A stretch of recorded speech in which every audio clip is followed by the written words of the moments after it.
प्रभाग नंबर 11 की तरफ से जो डुकरान ज़्यादा हो चुके हैं, जो गली गली फिर रहे हैं, इसके बारे में मैंने और शेर अली साहब ने अगस्त में एक लेटर दिए थे कमिश्नर साहब को, जिसके ऊपर आज हमको एक लेटर मिला जो कार्रवाई करने के लिए, और वो उसमें 15 दिन का टाइम दिया गया है कि वो डुकरों को जल्दी से जल्दी हटाओ, नहीं तो हम पकड़ कर वापस लेके जाएंगे।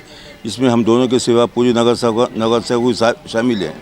इसलिए मैं सबसे पहले कमिश्नर साहब का शुक्रिया अदा करता हूँ और उन्होंने इस पर कार्रवाई जल्दी से जल्दी करें, इतना कहते हुए अपनी बात करें। देखिए, जब हम काउंसिल में थे उस वक्त भी मसूद सेठ और हमने काउंसिल के अंदर आवाज़ उठाई थी, इससे पहले लेटर भी दिए थे और एक बार कार्रवाई शुरू हुई थी।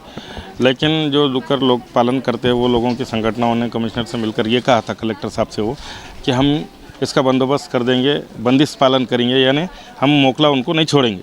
वो आश्वासन के ऊपर वो कार्रवाई बंद हुई थी, लेकिन उसके बाद भी उस पर कोई इम्प्लीमेंट नहीं हुआ और डुकरों की तकलीफ़ लोगों को बहुत ज़्यादा होने लगी। गली गली वो फिरने लगे, बच्चे, छोटे छोटे बच्चे और बड़े बड़े जानवर।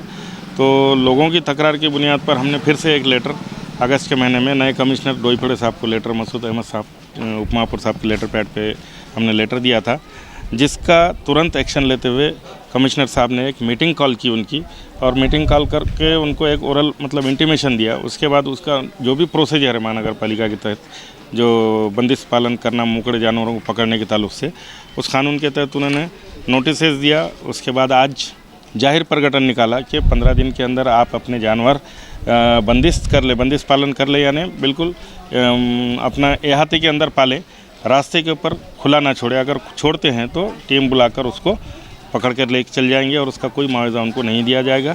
तो मैं ख़ास करके कमिश्नर साहब का शुक्रिया अदा करता हूं कि उन्होंने इस ताल्लुक़ से संजीदगी से लेते हुए एक्शन तुरंत लिया है, और मुझे उम्मीद है कि वो इस तकलीफ़ को दूर करने के लिए जल्द से जल्द मतलब वो कार्रवाई करेंगे और लोगों को होने वाली तकलीफ़ दूर करेंगे। इससे पहले भी वहाँ पर कुछ पतंग बनाए थे और उन्होंने पकड़े भी थे, तो उनके हमला करने की कोशिश करे वो मालकों ने जो डुक्कर पालन करते, तो उन पर कोई कार्रवाई नहीं हुई कि वो पतंग वालों पे हमला हुआ था, फिर उसके बाद वो मुहिम बंद हो गई थी। ऐसा अभी होता है तो उनके जो मालक रहते हैं उन पर कार्रवाई की मांग करेंगे क्या? देखिए, हमने तो हमारे प्रभाग के ताल्लुक से दिया था, शहर का हमको कोई उतना ये नहीं था। नहीं, हमारे पास आए तो हमारे प्रभाग के अंदर कोई हमला नहीं हुआ था। वो हमला स्टेडियम पर हुआ था। उस ताल्लुक से प्रशासन ने क्या कार्रवाई की और उसके बाद संगठनों ने क्या किया वो हमें पता नहीं, लेकिन कलेक्टर और कमिश्नर साहब के साथ उनके संगठनों की मीटिंग हुई थी। उस ताल्लुक से वो एक मिडवे निकालने की बात हुई थी, लेकिन वो रास्ता नहीं निकला। उसके बाद हमने फिर लेटर, हमारे ख़ास करके प्रभाग नंबर 11 के वास्ते हमने लेटर दिया है, और उसका तुरंत एक्शन लेकर अगर शहर में भी इस तरह का बंदोबस्त होता होगा, मतलब तकलीफ़ दूर होती होंगी, तो हम इसका वेलकम करते हैं। देखिए, मैं एक प्रभाग के हद तक नहीं कहूँगा, बल्कि पूरे नांदेड़ शहर में जो डुकरों की तकलीफ़ है वो उसकी मेन वजह हम खुद लोग हैं।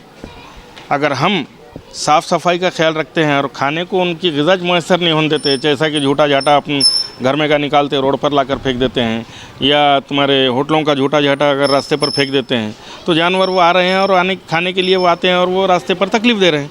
और उन लोगों को भी जो पाल रहे हैं, जब ग़िज़ा उनको नहीं मिलेगी तो वो जानवर वहाँ पर रह नहीं सकेंगे और वो बाहर छोड़ नहीं सकेंगे, उनको बंदिश पालन करना पड़ेगा। तो ये तो कार्रवाई प्रशासन की तरफ से हो रही है, इसका वेलकम करते हैं, लेकिन सबसे ज़्यादा हम लोगों से अपील करते हैं कि वो अपने घर का कचरा, ख़ास करके झूठा झाटा और जो बुरा जानवर मतलब या दूसरे जानवरों की ग़िज़ा है, वो ग़िज़ा चारा वगैरह जो भी है वो रास्ते पर ना फेंके, नालियों में ना फेंके, ताकि इन बुरे जानवरों से हमको बचा जा सके। अगर हमको अपनी सफाई का अगर ख्याल है तो इंशाल्लाह बिल्कुल ये तकलीफ़ ऑटोमेटिक ख़त्म होगी। ये तो कार्रवाई होती रहेगी, फिर उसके बाद और क्या होगा ये नहीं पता, लेकिन सबसे पहले हमको अमल करने की ज़रूरत है कि कचरा हम न फेंकते हुए गाड़ी आने का इंतज़ार करें। 2 दिन 3 दिन डब्बे में रखकर अगर डालते हैं, अगर गाड़ी नहीं आती है हमको फ़ोन करें, हम गाड़ी भिजवाएंगे।